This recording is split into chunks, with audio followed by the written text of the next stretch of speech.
দ্বিতীয় টেস্টে শ্রীলঙ্কান বোলারদের কাছে প্রথম দিনেই কুপোকাত বাংলাদেশ। প্রিয় দর্শক, শ্রীলঙ্কার বিপক্ষে দ্বিতীয় টেস্টে টসে জিতে আগে ব্যাটিংয়ের সিদ্ধান্ত নেয় বাংলাদেশ। আর ব্যাটিংয়ে নেমে শুরু থেকেই রান খরায় ভোগে টাইগার ব্যাটাররা। কোনো ব্যাটার সেভাবে জ্বলে উঠতে পারেনি ওপেনার সাদমান ইসলাম ছাড়া। নেই কোনো হাফ সেঞ্চুরি, নেই কোনো সেঞ্চুরি। লঙ্কান বোলারদের কাছে যেন রীতিমতো ধরাশায়ী হয়ে গেল বাংলাদেশের ব্যাটসম্যানরা।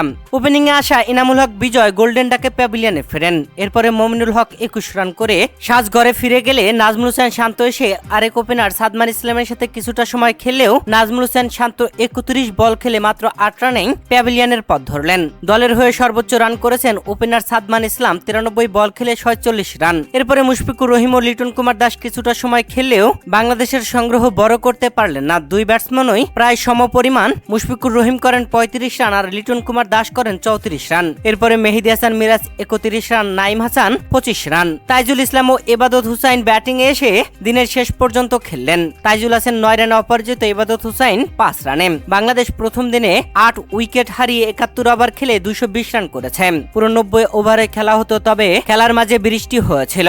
লঙ্কান বোলাররা দারুণ বোলিং করেছে, প্রায় প্রত্যেক বলারই উইকেট তুলে নিয়েছে, যা অসাধারণ ছিল। দর্শক, শ্রীলঙ্কার বিপক্ষে দ্বিতীয় টেস্টে বাংলাদেশ প্রথম দিনে ব্যাটিংয়ে এসে 220 রান সংগ্রহ করেছে 8 উইকেট হারিয়ে পুরো 31 ওভার খেলে।